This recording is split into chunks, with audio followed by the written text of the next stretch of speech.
Good morning dear students. आज जो हमारा टॉपिक है, हमने एरोमेटिक अरीन्स एंड एरोमेटिसिटी एक चैप्टर स्टार्ट किया हुआ है। उसमें हम कुछ पोर्शन जो एरोमेटिक कंपाउंड से रिलेटेड जो टॉपिक था हमारा बेसिक, वो हम उसमें कर चुके हैं। उसके बाद जो हमारा इसमें नेक्स्ट टॉपिक है, हमें उसकी जो एरोमेटिक बेंजीन रिंग की हमने जो बात की थी, जो हमारी बेसिक मोइटी रहेगी, जो हमारा बेसिक स्ट्रक्चर रहेगा वो रहेगा एरोमेटिक रिंग। हमें एरोमेटिक बेंजीन रिंग की बात करनी है, या एरोमेटिक कंपाउंड में कहूँ, बेंजीन रिंग की सिर्फ हम बात करेंगे।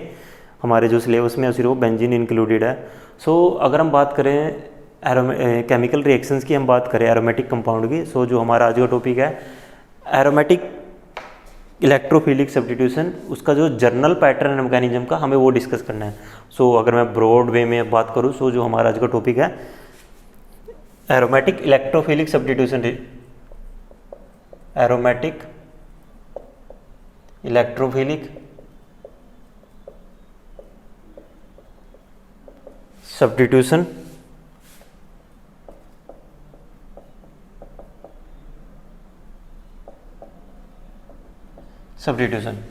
ये हमारा ब्रॉड टॉपिक है।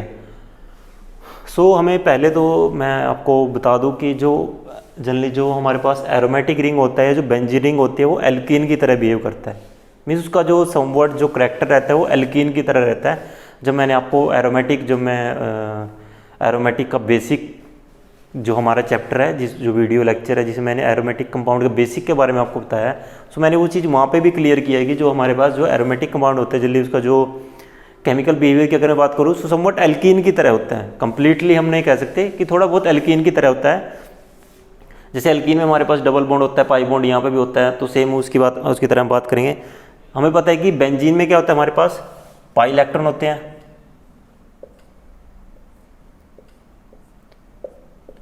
ये हमारे पास क्या है, बेंजीन मॉलिक्यूल है।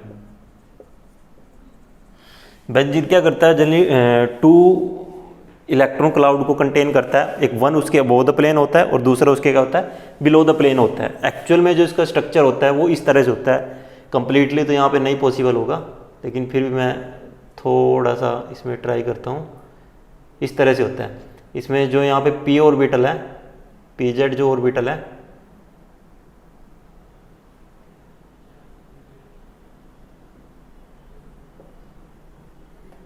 तो यहाँ पे हमारे पास क्या होती है, साइड वाइज ओवरलैपिंग होती है। जैसे हमें पता है कि जो पी ऑर्बिटल होती है, जो पाई बॉन्ड होते हैं, उसमें क्या होती है, साइड वाइज ओवरलैपिंग होती है। इस तरह से इसके साथ करेगा।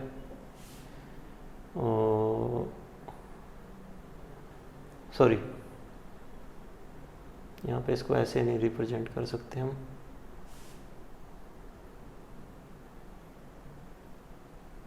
एक बॉन्ड यहाँ पे हो गया, एक यहाँ पे और एक यहाँ पे। ओके, कि हमारे पास जो रिंग होगा वो किस तरह से होगा,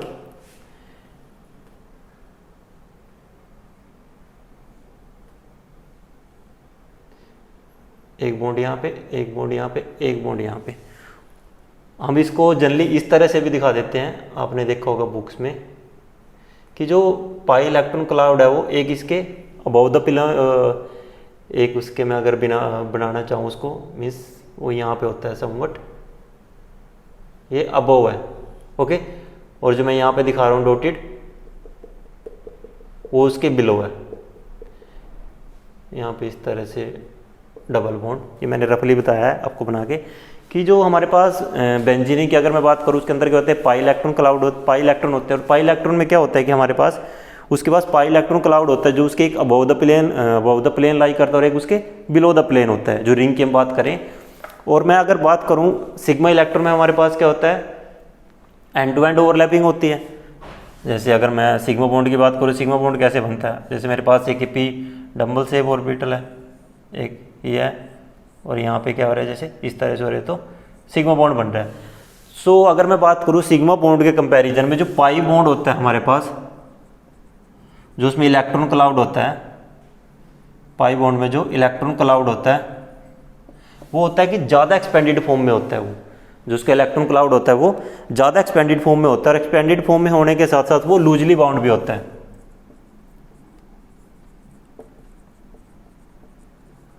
वो क्या होता है, लूजली बाउंड रहता है। जो पाई इलेक्ट्रॉन क्लाउड होता है वो लूजली बाउंड होता है, उसमें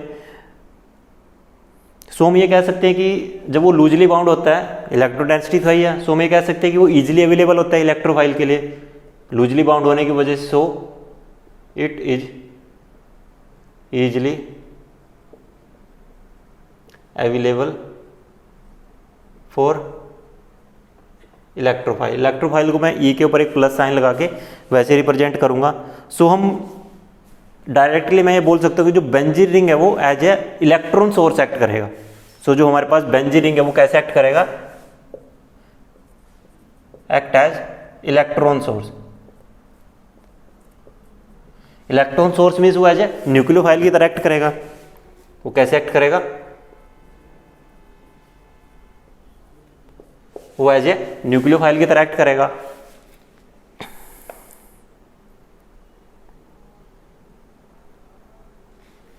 बेंजीन कैसे एक्ट कर रहा है, न्यूक्लियोफाइल की तरह एक्ट कर रहा है। सो इट इज वो इजीली अवेलेबल होता है इलेक्ट्रोफाइल के लिए।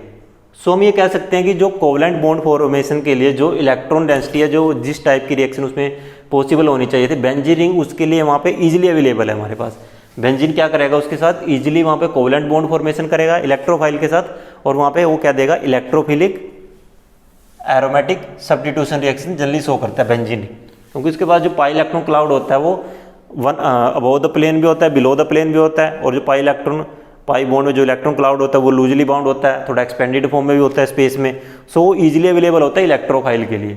इलेक्ट्रोफाइल जब जनरली जो उसके इलेक्ट्रॉन क्लाउड को अप्रोच करता है तो वहाँ पे वो उसको ईजिली उसके साथ वो क्या करता है, कोवलेंट बॉन्ड फॉर्मेशन ईजिली वहाँ पे हो जाती है। सो अब यहाँ पे हम बात करेंगे रिएक्शन हमारे पास किस तरह से होगी, एरोमेटिक इलेक्ट्रोफिलिक सब्स्टिट्यूशन रिएक्शन होगी। सो और रिएक्शन किस तरह से होगी, एरोमेटिक इलेक्ट्रोफिलिक सब्स्टिट्यूशन रिएक्शन। अब एरोमेटिक इलेक्ट्रोफिलिक सब्स्टिट्यूशन रिएक्शन के लिए जो हमारा टॉपिक है जनरली है aromatic electrophilic substitution general pattern of mechanism. हमें क्या डिस्कस करना है, जो मैकेनिज्म है उसका पैटर्न डिस्कस करना है कि मैकेनिज्म किस किस तरह से हो सकता है। हम इसमें दो पैटर्न डिस्कस करेंगे, मैकेनिज्म के हम दो पैटर्न इसमें डिस्कस करेंगे, और दोनों पैटर्न का हम एक्सपेरिमेंटली प्रूव करेंगे कि हमारे पास जो एक्चुअल में मैकेनिज्म होता है वो कौन सा मैकेनिज्म फॉलो होता है। उसके लिए हम इंटरमीडिएट जो हमारे पास बन रहा है उसकी स्टेबिलिटी को चेक करेंगे, साथ में हम वहाँ पे आइसोटोपिक लेवलिंग एक्सपेरिमेंट की हेल्प से भी हम वहाँ पे फाइंड आउट करेंगे कि जो मैकेनिज्म हम फॉलो कर रहे हैं, ये जो मैकेनिज्म मैं आपको बता रहा हूँ कि ये मैकेनिज्म एक्चुअल में वहाँ पे प्रोसीड होता है, वो एक्चुअल में होता भी है या नहीं होता वहाँ पे। Okay, so our next topic, अगर मैं इसी में बात करूँ, हमारा नेक्स्ट टॉपिक क्या होगा कि जो इसमें एरोमेटिक इलेक्ट्रोफिलिक सब्स्टिट्यूशन रिएक्शन होती है वो किस तरह से होती है, उसमें वो किस मैकेनिज्म को फॉलो करती है।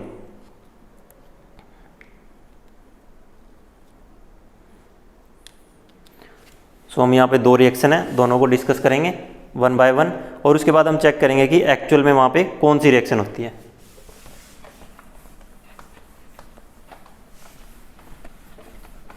ये आपको क्लियर हो गया कि बेंजीन रिंग है वो aromatic electrophilic substitution reaction show क्यों करता है। सेम एल्कीन की तरह है, क्योंकि एल्कीन में भी क्या होती है, इलेक्ट्रोफिलिक एडिशन रिएक्शन होती है, यहाँ पे एडिशन पॉसिबल नहीं है, सो यहाँ पे सब्स्टिट्यूशन रिएक्शन होती है।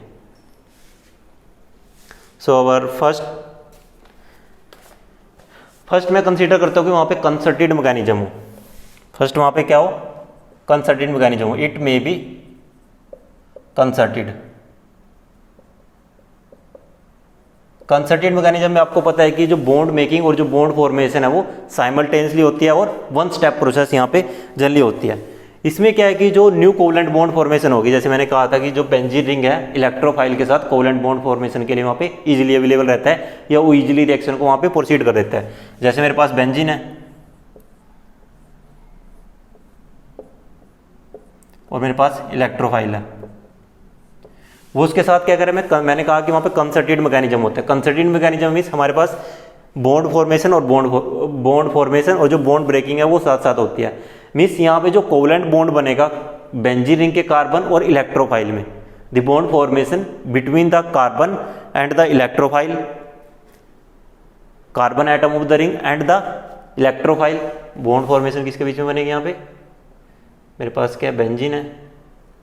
बेंजीन में यहाँ पे क्या होगा, सारी पोजीशन इक्विवेलेंट है, इलेक्ट्रोफाइल होगा, और यहाँ पे क्या हो जाएगा, H। इलेक्ट्रोफाइल पे भी कैसा चार्ज है, पॉजिटिव चार्ज, और हाइड्रोजन पे भी कैसा है, पॉजिटिव चार्ज। अब आप यहाँ पे कह रहे हो कि कार्बन के यहाँ पे 4 बॉन्ड बने हुए हैं, कार्बन के यहाँ पे सॉरी 5 बॉन्ड मैंने यहाँ पे दिखाए हैं, कार्बन के यहाँ पे मैंने 5 बॉन्ड दिखाए, लेकिन यहाँ पे क्या है कि वो ट्रांजिशन स्टेट है, जो ये बॉन्ड है वो यहाँ पे कंप्लीटली अभी बना नहीं है।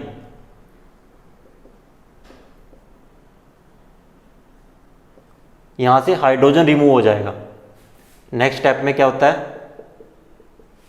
हाइड्रोजन रिमूव होगा और मेरे पास फाइनल प्रोडक्ट की यहाँ पे फॉर्मेशन हो जाएगी। ये मेरे पास यहाँ पे फाइनल प्रोडक्ट यहाँ पे बन जाएगा। H पॉजिटिव मैंने यहाँ पे दिखा दिया, इसको हम बोलते हैं सब्स्टिट्यूशन प्रोडक्ट।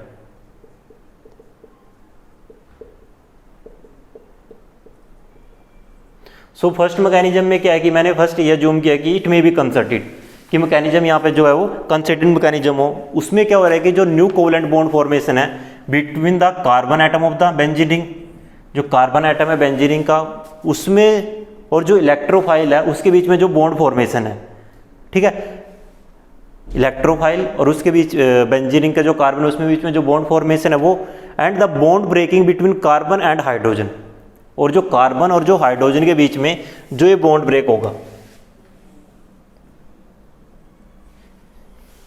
यहां पे तो क्या हो रही है, ये तो हो रही है बॉन्ड फॉर्मेशन,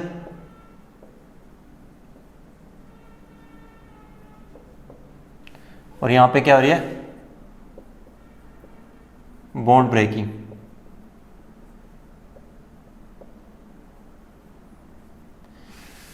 वो कह रहे हैं कि कंसर्टेड मैकेनिज्म में जो कार्बन और इलेक्ट्रोफाइल के बीच में जो कोवलेंट बॉन्ड फॉर्मेशन हो रही है और जो बॉन्ड ब्रेकिंग हो रही है बिटवीन कार्बन एंड हाइड्रोजन में, वो दोनों स्टेप क्या है साइमल्टेनियसली होते हैं। कंसर्टेड मैकेनिज्म की हम बात कर रहे हैं, सो वो दोनों स्टेप क्या होते हैं साइमल्टेनियसली होते हैं, और जो रिएक्शन टेक्स प्लेस होती है वो ट्रांजिशन स्टेट के थ्रू होती है, और जब ट्रांजिशन स्टेट के थ्रू रिएक्शन होती है तो जो हमारा फाइनल प्रोडक्ट बनता है वो बनता है सब्स्टिट्यूशन प्रोडक्ट। एक मैकेनिज्म तो ये हो गया कि रिएक्शन क्या हो रही है, एक सिंगल स्टेप में रिएक्शन हो रही है। सेकंड मैकेनिज्म ये हो सकता है कि रिएक्शन अकर इन 2 स्टेप।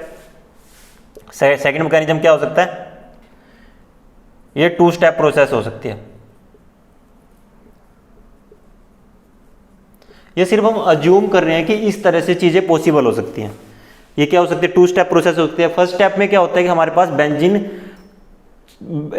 पास एक बेंजीन कार्बोक्टाइन इंटरमीडिएट बनता है जिसको हम वीलैंड इंटरमीडिएट भी बोलते हैं, ओके। और जो सेकंड स्टेप में हमारे पास क्या होता है कि जो वीलैंड इंटरमीडिएट या जो हमारे पास बेंजीन कार्बोक्टाइन इंटरमीडिएट बना है वो प्रोटॉन को वहां से रिलीज कर देता है, और प्रोटॉन को रिलीज करने के बाद हमारे पास फाइनल सब्स्टिट्यूशन प्रोडक्ट बन जाता है। सो फर्स्ट स्टेप में क्या हो रहा है, सपोज करो मैं बात कर रहा हूं यहाँ पे फर्स्ट स्टेप की। फर्स्ट स्टेप में क्या है कि बेंजीन प्लस इलेक्ट्रोफाइल, यहां पे पहले क्या हो रहा है मैंने बताया था stabilise resonance stabilise carbocation intermediate, resonance stabilise benzene carbocation intermediate यहां पे बन रहा है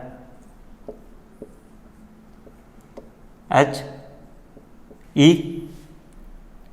ओके। इधर बॉन्ड और यहां पे कैसा चार्ज है पॉजिटिव चार्ज। अब ये क्या है कि यहां पे रेजोनेंस स्टेबलाइज मेरे पास क्या बन रहा है इंटरमीडिएट बन रहा है, ये इधर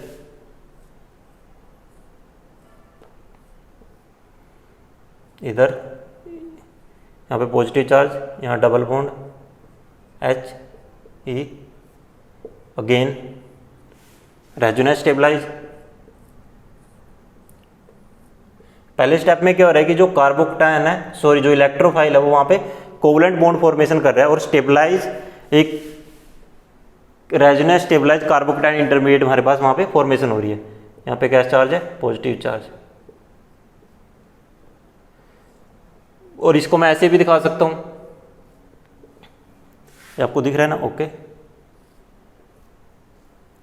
अब पॉजिटिव चार्ज क्या था इस सेंटर पे रहा है या इस पे रहा है और या इस पे रहा है, सो मैं इसको इस तरह से भी दिखा सकता हूं कि पॉजिटिव चार्ज यहाँ पे इस तरह से H और यहाँ पे E, ओके। ये हो गया कि फर्स्ट स्टेप में मेरे पास क्या हो रहा है कि जो इलेक्ट्रोफाइल है वो बेंजीन रिंग के साथ वहां पे कार्बोक्टाइन बना रहा है, और इसको हम बोलते हैं stabilise carbocation intermediate. Second step में क्या है कि वहां पे प्रोटॉन का लॉस हो रहा है, जो मेरे पास किसी भी ले लो आप, ये दोनों सभी सेम है। सपोज करो मैं इसको चूज कर रहा हूं। सेकंड स्टेप में क्या हो रहा है, ये मेरे पास क्या था फर्स्ट स्टेप। सेकंड स्टेप में क्या हो रहा है पॉजिटिव चार्ज यहाँ पे है, डबल बॉन्ड हेयर HE, यहाँ पे वही हो रहा है, प्रोटॉन का लॉस हो रहा है। ये इधर कि जो कार्बन और हाइड्रोजन के बीच में जो बॉन्ड पेयर में जो इलेक्ट्रॉन है, ओके, थोड़ा सा इसको ऐसे कर लो, ओके, कार्बन और हाइड्रोजन के जो बॉन्ड पेयर में जो इलेक्ट्रॉन थे वो इधर चले जाएंगे, पॉजिटिव चार्ज को बैलेंस करेंगे, और हाइड्रोजन यहाँ से H पॉजिटिव की फॉर्म में रिलीज हो जाएगा। इसलिए मैंने हाइड्रोजन को H पॉजिटिव दिखाया है, क्योंकि जो कार्बन और हाइड्रोजन के बॉन्ड पेयर में जो इलेक्ट्रॉन थे वो यहाँ पे पॉजिटिव चार्ज को स्टेबलाइज करने में यूज हो गए। ओके,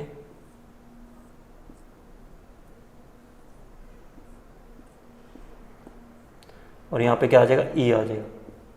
ये हो गया हमारा सब्स्टिट्यूशन प्रोडक्ट।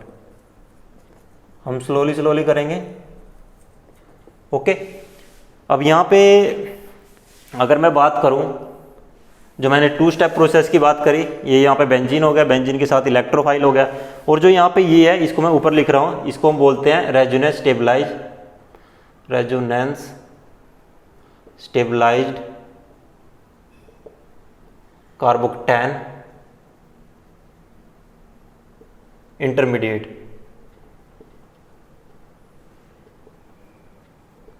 ओके, अब हमने बात की कि जो बेंजीन है, एरोमेटिक जो हमारे पास बेंजीन कंपाउंड्स है, वो एरोमेटिक इलेक्ट्रोफिलिक सब्स्टिट्यूशन शो करता है, लेकिन उसके लिए जो जर्नल पैटर्न है मैकेनिज्म का, वो क्या हो सकता है। सो मैंने 2 मेथड हो सकते हैं कि इट मे बी कंसर्टेड और सिंगल स्टेप।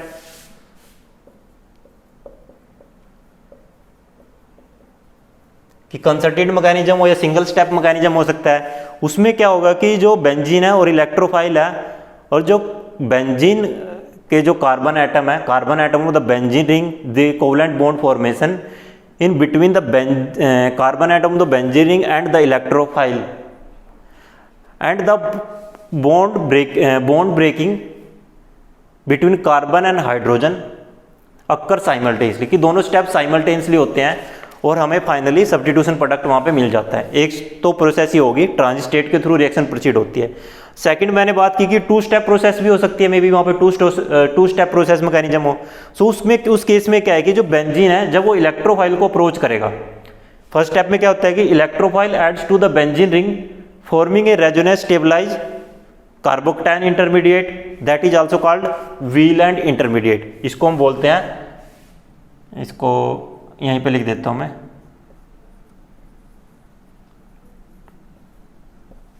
WHELAND, व्हीलैंड इंटरमीडिएट भी बोलते हैं। फर्स्ट स्टेप में तो ये हो गया कि रेजोनेंस स्टेबलाइज कार्बोक्टेन इंटरमीडिएट बनेगा, and we can say that Wheland intermediate in the first step. Second step में क्या होता है कि जो व्हीलैंड इंटरमीडिएट हमारे पास बना है, वो मे भी एक प्रोटॉन को लूज करे और हमें वहाँ पे सब्स्टिट्यूशन प्रोडक्ट हमें वहाँ पे मिल जाए। सो हमारे पास ये 2 स्टेप रिएक्शन हो सकती है। मीन्स या तो ये मैकेनिज्म पॉसिबल है या ये सेकंड वाला मैकेनिज्म पॉसिबल है। अब हमें एक्सपेरिमेंटली जो हमारे पास कुछ एविडेंसेस है, जिनकी हेल्प से हम चेक करेंगे कि एक्चुअल में मैकेनिज्म वहाँ पे कौन सा प्रोसीड हुआ है। एक बार आप इसको देख लो ध्यान से। अभी जो हमारी नेक्स्ट टास्क क्या होगी कि हमें ये पता करना है कि वहाँ पे एक्चुअल में कौन सा मैकेनिज्म हुआ है। एक्चुअल में अगर मैं बात करूँ यहाँ पे मैकेनिज्म कौन सा हो रहा है। सो आवर नेक्स्ट टास्क क्या है यहाँ पे कि यहाँ पे जो नेक्स्ट क्वेश्चन अराइज होता है कि out of these 2 mechanisms which one mechanism is follow by the electrophilic aromatic substitution reaction, कि जो मैंने 2 मैकेनिज्म यहाँ पे लिखे थे, इनमें से कौन सा मैकेनिज्म जो एरोमेटिक इलेक्ट्रोफिलिक सब्स्टिट्यूशन रिएक्शन है वो उसको फॉलो करती है। ओके, सो नेक्स्ट क्वेश्चन क्या हमारा, मैं क्वेश्चन मार्क लगा रहा हूं, which mechanism is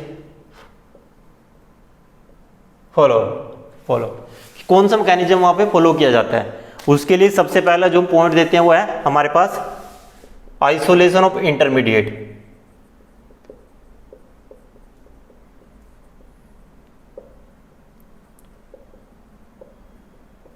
isolation of intermediate, जो हमारे पास इंटरमीडिएट बनता है एरोमेटिक इलेक्ट्रोफिलिक सब्स्टिट्यूशन रिएक्शन में, जो हमारे पास जो इंटरमीडिएट बन रहा है। आइसोलेशन का मतलब क्या होता है कि आइसोलेट करना किसी चीज़ को। आइसोलेशन ऑफ इंटरमीडिएट में क्या है कि जो हमारे पास इंटरमीडिएट बनता है एरोमेटिक इलेक्ट्रोफिलिक सब्स्टिट्यूशन रिएक्शन में, उसको हमने डिटेक्ट भी किया है। डिटेक्ट करने के साथ साथ हमने कुछ रिएक्शन में उसको आइसोलेट भी किया है। किसी चीज़ को हम आइसोलेट तभी कर सकते हैं अगर वो एक्चुअल में किसी रिएक्शन में बन रही है। सो मेरा कहने का मेन मतलब यहाँ पे क्या है कि जो हमारी रिएक्शन प्रोसीड होती है वो 2 स्टेप मैकेनिज्म के थ्रू फॉलो होती है। मैं आपको पहले बता रहा हूँ, उससे चीज़ें ज़्यादा क्लियर होंगी आपको। जो रिएक्शन प्रोसीड होती है वो 2 स्टेप मैकेनिज्म के थ्रू 2 स्टेप प्रोसेस होती है। उसमें व्हीलैंड इंटरमीडिएट बनता है, या हम कह सकते हैं रेजोनेंस स्टेबलाइज कार्बोकेटाइन इंटरमीडिएट बनता है। और जो हमारे पास आइसोलेशन ऑफ इंटरमीडिएट है, हमने इंटरमीडिएट को आइसोलेशन भी किया, आइसोलेट भी किया उसको डिटेक्ट करने के साथ साथ। हमारे पास कुछ ऐसी रिएक्शन है जिसमें हमने इंटरमीडिएट को आइसोलेट किया। अब अगर मैंने इंटरमीडिएट को आइसोलेट किया तो मीन्स उससे क्लियर होता है कि जो हमारी रिएक्शन प्रोसीड होती है वो 2 स्टेप प्रोसेस होती है और उसमें कार्बोकेटाइन इंटरमीडिएट बनता है। अगर वो वहाँ पे नहीं बनता तो हम उसको आइसोलेट कर ही नहीं सकते थे।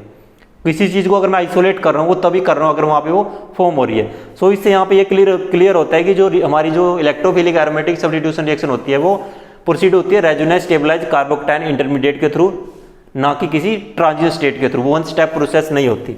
सो उसमें क्या है कि हमारे पास अगर मैं banjo trifluoride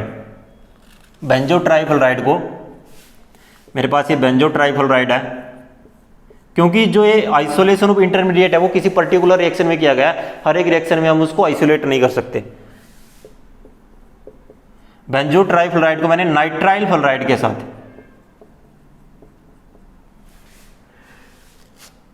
nitrile fluoride in the presence of BF3, जब ये आपस में दोनों रिएक्शन करेंगे वो हमें देगा NO2 positive plus BF4 negative. हमें यहाँ से कार्बोकेटाइन मिलेगा, यहाँ से कार्बोकेटाइन मिलेगा और ये कार्बोकेटाइन इसके साथ रेजोनेंस स्टेबलाइज्ड व्हीलैंड इंटरमीडिएट की फॉर्मेशन करेगा। यहाँ पे वहाँ पे हमारे पास क्या बनेगा,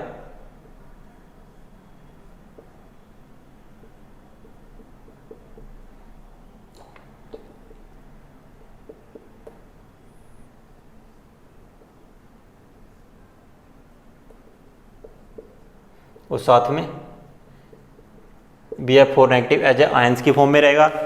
उसके बाद सेम वही प्रोटॉन आयन वहाँ से निकलेगा और जो रिएक्शन प्रोसीड होती है वो 233 केल्विन पे होती है। ये येलो कलर का होता है, येलो कॉम्प्लेक्स होता है जो हमने आइसोलेट किया हुआ है। हमने मीन्स रिएक्शन में आइसोलेटेड है और जो फाइनल प्रोडक्ट बनेगा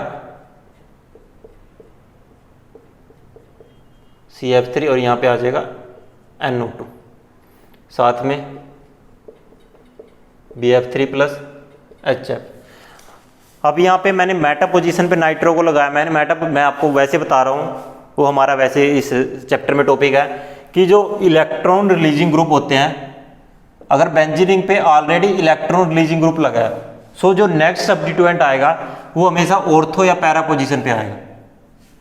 अगर इलेक्ट्रॉन विड्रॉइंग ग्रुप लगा है बेंजीन रिंग पे, सो जो नेक्स्ट सब्स्टिट्यूएंट आएगा वो हमेशा मेटा पोजीशन पे आएगा। अभी थोड़े टाइम के लिए इसको ऐसे याद रख लो कि जो इलेक्ट्रॉन रिलीजिंग ग्रुप होते हैं वो ऑर्थो पैरा डायरेक्टिंग है और जो इलेक्ट्रॉन विड्रॉइंग ग्रुप है वो मेटा डायरेक्टिंग है। अब यहाँ पे CF3 कैसा है, इलेक्ट्रॉन विड्रॉइंग ग्रुप है। CF3 कैसा है, इलेक्ट्रॉन विड्रॉइंग ग्रुप है, क्योंकि फ्लोरीन क्या है, इलेक्ट्रोनेगेटिव एलिमेंट है, वो इलेक्ट्रॉन को अपनी तरफ अट्रैक्ट करेगा। सो इस केस में जो NO2 जो इनकमिंग इलेक्ट्रोफाइल है वो मेटा पोजीशन पे है, इसलिए मैंने नाइट्रो को मेटा पोजीशन पे लगाया। ओके, अगर यहाँ पे CH3 होता सो मैं इसको ऑर्थो पैरा पोजीशन पे लगाता कहीं पे भी। सो एक तो जो फर्स्ट जो एविडेंस है हमारे पास को है कि isolation of intermediate, in some cases we have not even detected the intermediate but also isolated the intermediate. The reaction of benzo trifluoride with nitrile fluoride in the presence of BF3 at 193 Kelvin has been isolated as a yellow complex of reactive intermediate, reaction intermediate। ये हमारे पास है benzo trifluoride। Okay, और जब यहाँ से hydrogen remove होता है वो रिएक्शन होती है 233 केल्विन पे। और जो यहाँ पे ये कॉम्प्लेक्स बना है इसको हम बोलते हैं सिग्मा कॉम्प्लेक्स, क्योंकि यहाँ पे बॉन्ड कैसा बन रहा है, सिग्मा बॉन्ड बन रहा है, इसलिए हम इसको सिग्मा कॉम्प्लेक्स भी बोलते हैं। We can also say that this is the sigma complex, the complex between benzene and electrophile. Benzene और इलेक्ट्रोफाइल के बीच में जो भी कॉम्प्लेक्स बनेगा उसको हम सिग्मा कॉम्प्लेक्स ही बोलते हैं। ये हमारा क्या है, इलेक्ट्रोफाइल है। ओके, हमारे पास और कोई दूसरा एग्जांपल भी है एक और, इसके साथ साथ एक एग्जांपल और है जिसमें हमने जो हमारे पास सिग्मा कॉम्प्लेक्स बना है या हमारे पास रिएक्टिव इंटरमीडिएट बना है उसको हमने आइसोलेट किया है। एक रिएक्शन हो रहा है, अगर मैं मिस्टाइलिन को, मिस्टाइलिन आपको पता है बेंजीन रिंग पे 135 पोजीशन पे CH3 ग्रुप होता है,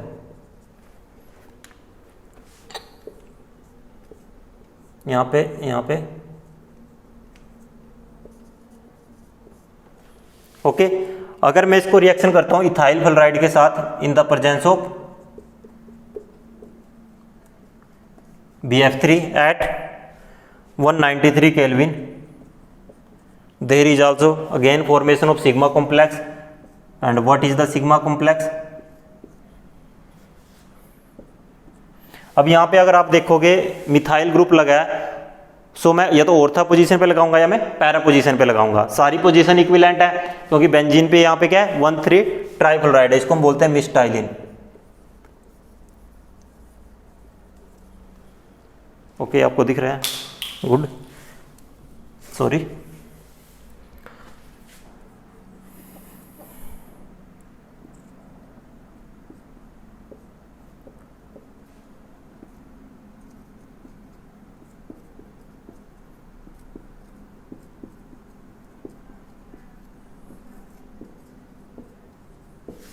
BF4 नेगेटिव, साथ में जब मैं इसको यहाँ पे हीट करूँगा, थोड़ा बहुत हम इसको हीट करते हैं, सो मेरे पास फाइनल जो मेरा सब्स्टिट्यूशन प्रोडक्ट होगा वो यहाँ पे फॉर्म हो जाएगा CH3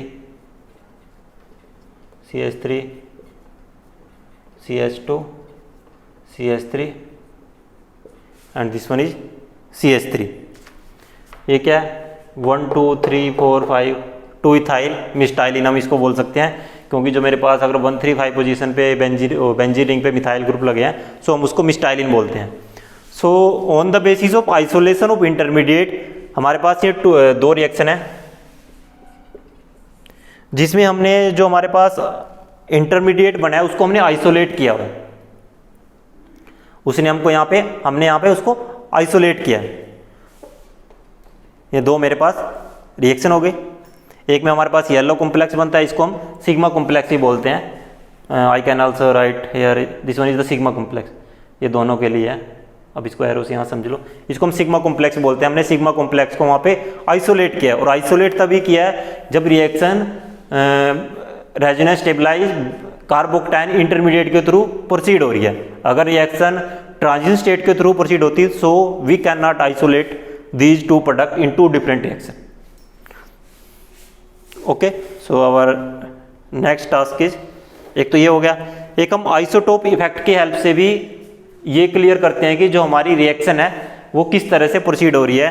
एक्चुअल में वो रेजोनेंस स्टेबलाइज जो बेंजीन कार्बोक्टाइन इंटरमीडिएट की मैंने बात किया है वो उसके थ्रू प्रोसीड हो भी रही है या नहीं हो रही है, क्योंकि हमें कम से कम एक या दो एविडेंस ऐसे प्रूव करने पड़ते हैं जो हमारी रिएक्शन को सपोर्ट करें, या जो हम बात कह रहे हैं, जो भी हम थ्योरेटिकल इफेक्ट्स दे रहे हैं वो उनको सपोर्ट करनी चाहिए। अगर वो उनको अपोज कर रही है तब हमारा जो कंसेप्ट हम दे रहे हैं वो वहाँ पे हमारा रॉन्ग है। सो सेकंड क्या है हमारा, आइसोटोप इफेक्ट।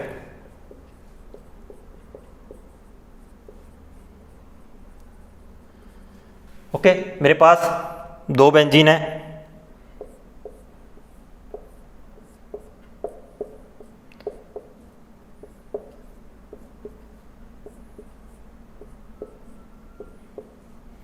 बेंजीन में तो हमारे पास हाइड्रोजन होता है, मैंने हाइड्रोजन को रिप्लेस कर दिया उसके आइसोटोप से।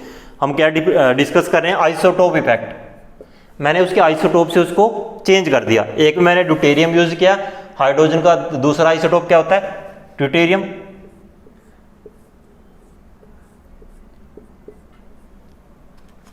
हेक्सा ड्यूटेरियो, और ये क्या हेक्सा ट्रिटियो बेंजीन। यहाँ पे मैंने टी मैं उसको लिख रहा हूँ।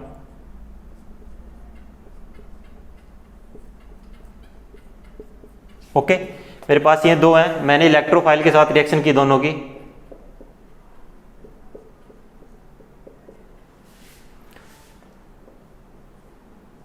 मैं डायरेक्ट प्रोडक्ट लिख रहा हूं, मैं बीच में जो रिएक्टिव इंटरमीडिएट है वो यहां पे नहीं बना रहा हूं, मैं डायरेक्ट प्रोडक्ट लिख रहा हूं।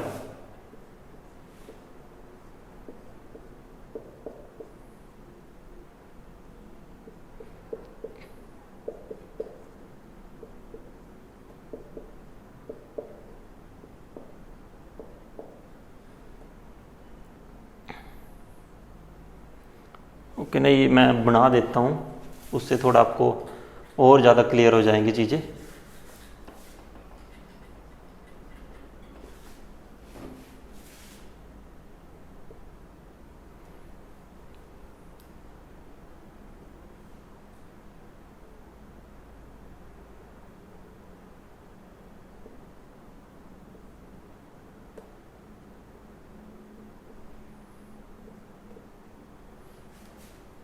ओके, ये क्या है, फर्स्ट स्टेप, और ये क्या, सेकंड स्टेप। फर्स्ट स्टेप में क्या होता है, इलेक्ट्रोफाइल का एडिशन होता है, और सेकंड स्टेप में क्या होता है, हाइड्रोजन। अगर हाइड्रोजन है तो हाइड्रोजन का वहाँ पे डिटैच होगा, और ड्यूटेरियम है तो ड्यूटेरियम का वहाँ पे डिटेक्शन होगा, मतलब वहाँ पे डिसोसिएशन होगा, हम कह सकते हैं उसका, ड्यूटेरियम वहाँ से रिलीज होगा। सो इस केस में हमारे पास क्या प्रोडक्ट बनेगा, मैं अब डायरेक्ट प्रोडक्ट लिख रहा हूँ जो मैंने पहले लिखा था।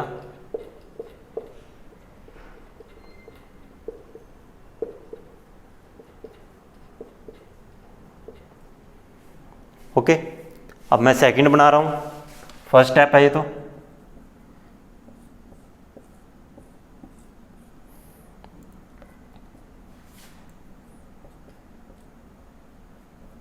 इलेक्ट्रोफाइल का एडिशन किया हमने,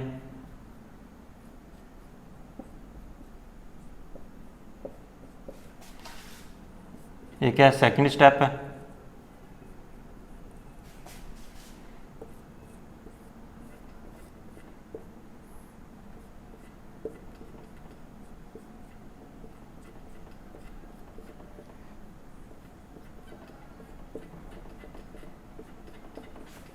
ओके, अब आइसोटोप इफेक्ट की हेल्प से हम क्या मैं फाइंड आउट करना चाह रहा था, यहाँ पे मैंने रिएक्शन प्रोसीड की, हाइड्रोजन को ड्यूटेरियम से रिप्लेस करके, हाइड्रोजन को ट्यूटेरियम से रिप्लेस करके। Hydrogen is replaced by deuterium and tritium. Okay, मैंने इनके साथ उसको रिप्लेस किया। यहां पे तो क्या हुआ, कार्बन और डी के बीच का बॉन्ड ब्रेक हुआ, कार्बन और ड्यूटेरियम का। यहां पे क्या हुआ, कार्बन और ट्यूटेरियम के बीच का बॉन्ड ब्रेक हुआ, ट्यूटेरियम। लेकिन दोनों के केस में जो रिएक्शन का रेट है वो सेम है, जो रेट है रिएक्शन का वो सेम है। अब रिएक्शन का रेट सेम है, तो मीन्स जो हमारी रिएक्शन का ऑर्डर है वो इस पे नहीं डिपेंड करता, वो इस पे नहीं डिपेंड करता। क्रॉस की जगह आप ये लिख लो, नॉट डिपेंड। मीन्स जो हमारे पास सेकंड स्टेप है उस पे जो हमारी रिएक्शन का रेट है वो नहीं डिपेंड करता। वो किस पे करता है, अगर सेकंड पे नहीं करता तो फर्स्ट पे डिपेंड करता होगा। सो जो हमारा इस रिएक्शन में रेट डिटरमाइनिंग स्टेप होता है वो होता है फर्स्ट स्टेप। जो आरडीएस है वो हमारा फर्स्ट स्टेप होता है, ये हमारा स्लो होता है और ये होता है हमारा फास्ट। सो आइसोटोप इफेक्ट की हेल्प से मैंने ये पता किया कि अगर मेरे पास रिएक्शन सपोज करो ट्रांजिट स्टेट के थ्रू बन रही है, अगर रिएक्शन ट्रांजिट स्टेट के थ्रू बन रही है तब तो इस तरह का कोई फैक्टर वहां पे अराइज ही नहीं होना था। अब रिएक्शन मेरी क्या हो रही है, रिएक्टिव इंटरमीडिएट के थ्रू हो रही है, कार्बोकटायन वहां पे फॉर्मेशन हो रही है। सो मैंने चेक किया कि हमारे पास दो स्टेप है रिएक्शन के, उसमें से कौन सा रेट डिटरमाइनिंग स्टेप है, कि किसकी हेल्प से मैं ये कह सकता हूँ कि रिएक्शन स्लो होगी या फास्ट होगी। सो उसके लिए मैंने वहां पे हाइड्रोजन को ड्यूटेरियम और ट्रिटियम से रिप्लेस किया, मैंने रिएक्शन प्रोसीड की, मैंने चेक किया कि दोनों का रिएक्शन का रेट तो सेम आ रहा है। अब रिएक्शन का रेट सेम आ रहा है, सो मीन्स अब रिएक्शन का रेट सेम आ रहा है और जो बॉन्ड की ब्रेकिंग है या जो बॉन्ड का जो क्लीवेज होता है कार्बन ड्यूटेरियम में कार्बन ट्रिटेरियम या कार्बन हाइड्रोजन, अगर सिंपल बेंजीन रिंग मेरे पास है सो वो तो सेकंड स्टेप पे होता है। अगर क्योंकि कार्बन ड्यूटेरियम और कार्बन ट्रिटेरियम की जो बॉन्ड स्ट्रेंथ है वो डिफरेंट है, दोनों को ब्रेक करने के लिए मुझे डिफरेंट अमाउंट ऑफ एनर्जी की रिक्वायरमेंट है, लेकिन दोनों का जो रिएक्शन आ रही है वो सेम आ रही है। मीन्स जो रिएक्शन का रेट है वो इन दोनों सेकंड स्टेप पे नहीं डिपेंड कर रहा है, वो सिर्फ फर्स्ट स्टेप पे डिपेंड कर रहा है जिसमें मेरे पास सिग्मा कॉम्प्लेक्स बन रहा है या रेजोनेंस स्टेबलाइज वहां पे इंटरमीडिएट बन रहा है, कार्बोकटायन जो मेरे पास वहां पे इंटरमीडिएट की फॉर्मेशन हो रही है। सो इन दोनों स्टेप से क्लियर होता है कि जो मेरे पास ये रिएक्शन प्रोसीड हो रही है वो carbocation resonance stabilise carbocation intermediate के थ्रू हो रही है या वेलेंट इंटरमीडिएट के थ्रू रिएक्शन प्रोसीड हो रही है। और जो फर्स्ट स्टेप है वो रेट डिटरमाइनिंग स्टेप है and second step is not rate determining step because second step is the first step and first step is the slow step. इसके बाद अब हमारे पास क्या बन रहा है, कार्बोकटायन बन रहा है। आपने नोटिस किया कि हमारे पास बन क्या रहा है, कार्बोकटायन बन रहा है। अब कार्बोकटायन पे पॉजिटिव चार्ज है, अब यहां पे न्यूक्लियोफिलिक सब्स्टिट्यूशन भी हो सकती है। जो मेरे पास यहां पे ये बन रहा है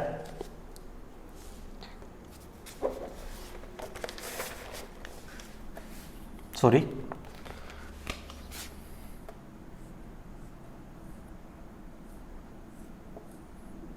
मेरे पास बन क्या रहा है ये इस तरह से। एक में तो ये है कि हाइड्रोजन रिलीज हो रहा है और मेरे पास इस तरह से ये बन रहा है। ओके, अब सेकंड ये भी तो पॉसिबिलिटी है, न्यूक्लियोफाइल यहां पे अटैक कर जाए क्योंकि यहां पे क्या चार्ज है, पॉजिटिव चार्ज है। पॉजिटिव चार्ज है मींस इलेक्ट्रॉन डेफिशिएंट। अगर मीडियम में कोई ऐसा न्यूक्लियोफाइल हुआ, अगर मीडियम में कोई ऐसा न्यूक्लियोफाइल हुआ या कोई ऐसा आयन है जो एज ए न्यूक्लियोफाइल की तरह एक्ट कर सकता है, सो ये प्रोडक्ट बनेगा। ये क्या होगा मेरे पास यहाँ पे, न्यूक्लियोफिलिक एडिशन प्रोडक्ट।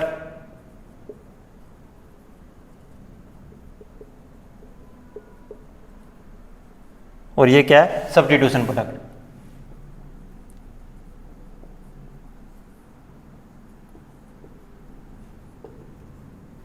अब ये आप कैसे कहोगे कि यहां पे सब्स्टिट्यूशन हो रही है या एडिशन हो रही है।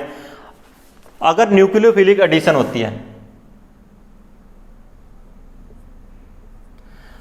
If there is a nucleophilic addition then this one is the product. और अगर आप इसमें चेक करो कि ये क्या कोई बेंजीन रिंग कंप्लीट है, क्या यहां पे बेंजीन रिंग कंप्लीट है, नहीं।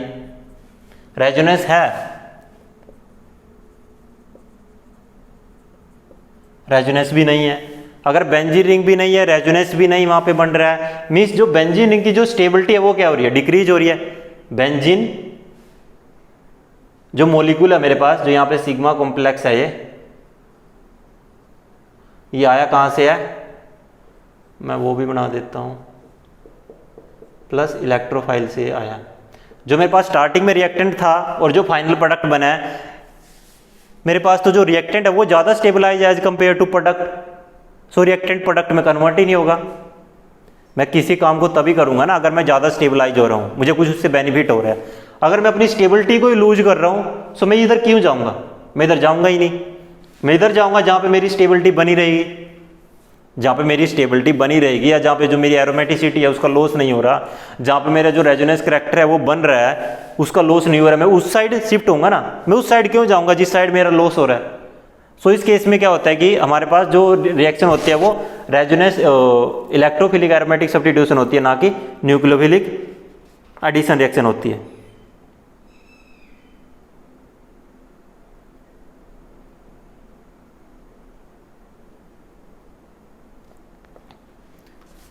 यहाँ पे क्या होता है कि जो न्यूक्लियोफाइल ऐड नहीं होता, यहाँ पे हमारे पास एडिशन प्रोडक्ट नहीं बनता, हमारे पास यहाँ पे सब्स्टिट्यूशन प्रोडक्ट बनता है। बिकॉज एडिशन प्रोडक्ट में हमें एक्स्ट्रा एनर्जी सप्लाई करनी पड़ती है 150 to 48 किलोजूल पर मोल। और जो ये स्टेप होते हैं एंडोथर्मिक स्टेप होते हैं, जो सेकंड स्टेप होते हैं इस केस में। एंडोथर्मिक मीन्स डेल्टा एच क्या हो गया, पॉजिटिव, और अकॉर्डिंग टू द गिव्स free energy delta G equal to delta H minus T delta S. अगर डेल्टा एच पॉजिटिव है तो डेल्टा जी की वैल्यू भी क्या होगी, पॉजिटिव होगी। अगर डेल्टा जी की वैल्यू पॉजिटिव है तो रिएक्शन फिजिबल ही नहीं है, और रिएक्शन फिजिबल ही नहीं है तो वो प्रोसीड ही नहीं होगी। रिएक्शन क्या करेगी वहाँ पे, प्रोसीड ही नहीं करेगी। सो यहाँ से क्लियर होता है कि जो हमारे पास रिएक्शन प्रोसीड होती है वो सब्स्टिट्यूशन प्रोडक्ट बनता है, एडिशन प्रोडक्ट हमारे पास वहाँ पे नहीं बनता।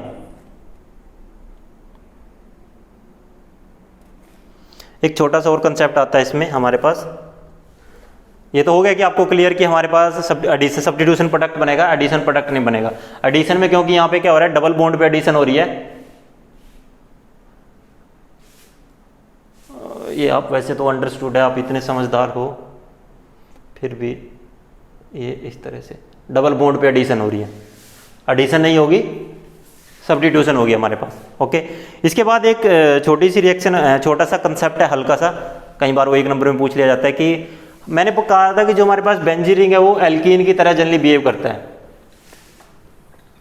ओके, एल्कीन में हमारे पास आपने देखा है इलेक्ट्रोफिलिक एडिशन रिएक्शन थी, और बेंजीन में हमारे पास क्या है, इलेक्ट्रोफिलिक सब्स्टिट्यूशन रिएक्शन। एल्कीन में क्या थी हमारे पास, एल्कीन में क्या थी, इलेक्ट्रोफिलिक एडिशन, क्योंकि डबल बॉन्ड पे एडिशन हो रही थी। और बेंजीन में क्या है, इलेक्ट्रोफिलिक एरोमेटिक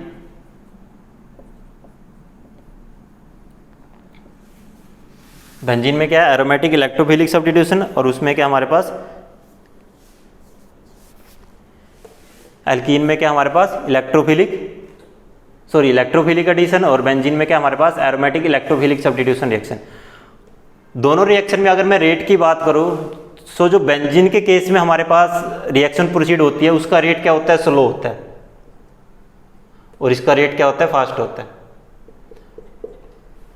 दोनों रिएक्शन कार्बोकैटायन के थ्रू हो रही है, इसमें भी कार्बोकैटायन बनता है और इसमें भी कार्बोकैटायन बनता है।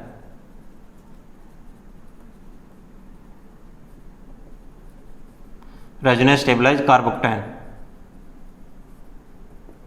बट जो यहाँ पे कार्बोकैटायन बनता है वो कंप्लीटली एरोमेटिक नहीं होता। अगर आपने नोटिस किया हो, यहाँ पे रेजोनेंस होती है बट वो एरोमेटिक नहीं होता कंप्लीटली। सो एरोमेटिक कंप्लीटली नहीं होता, सो जो इसकी स्टेबिलिटी होती है वो कम होती है। इसकी स्टेबिलिटी की अगर मैं बात करूं, less stable as compare to aliphatic carbocation.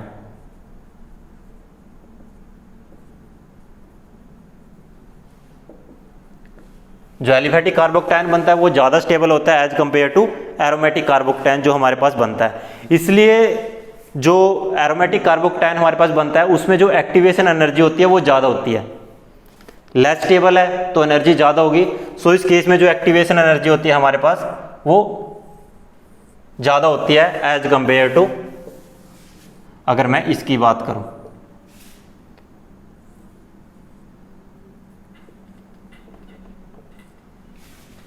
As compare to, ये इसको कोरस्पोंड कर रहा है और ये इसको कोरस्पोंड कर रहा है।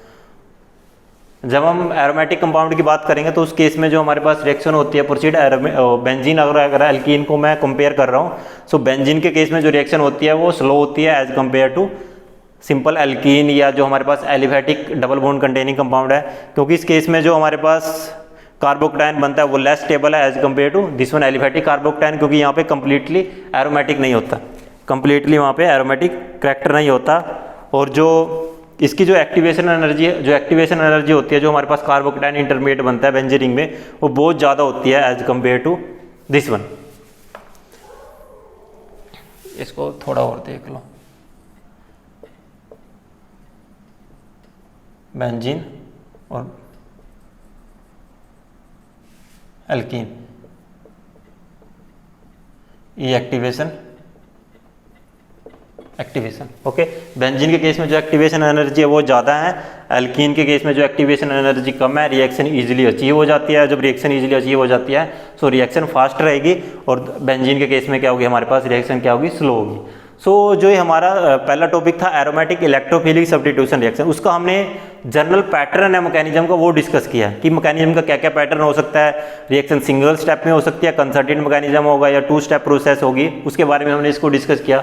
बहुत क्लियरली मैंने इस चीज़ों को डिस्कस किया है कि हमारे पास क्या क्या चीज़ें पॉसिबिलिटी हो सकती हैं और जो एरोमेटिक इलेक्ट्रोफिलिक सब्स्टिट्यूशन जो रिएक्शन है वो किस मैकेनिज्म को फॉलो कर रही है और उसके रिगार्डिंग क्या क्या हमारे पास एविडेंस अवेलेबल है। आइसोलेशन ऑफ इंटरमीडिएट हो गया या आइसोटोप इफेक्ट हो गया, हमारे पास आइसोटोपिक लेवलिंग इफेक्ट हो गया।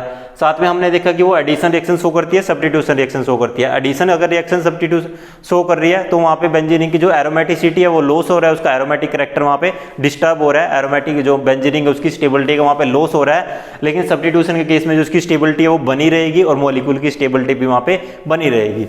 और एक हमारा दूसरा टॉपिक था कि एल्कीन और बेंजीन रिंग में कौन सा जो इलेक्ट्रोफिलिक एडिशन या इलेक्ट्रोफिलिक सब्स्टिट्यूशन रिएक्शन जो भी according to the molecule show कर रहे हैं उनमें कौन सा फास्ट होता है। जो एल्कीन के केस में जो रिएक्शन होती है वो फास्ट होती है और जो बेंजीन के केस में जो रिएक्शन होती है वो होती है स्लो होती है। सो इसके साथ जो आपका एरोमेटिक इलेक्ट्रोफिलिक सब्स्टिट्यूशन का जो टॉपिक था वो यहाँ पे कंप्लीट होता है। आई होप ये आपको समझ में आया होगा। इतना ज़्यादा टॉपिक में कुछ नहीं है, मैंने फिर भी हर एक चीज़ को एक मतलब ओपन करके जितना मैं कर सकता था उसको स्लोली समझाया। And thank you for watching the video.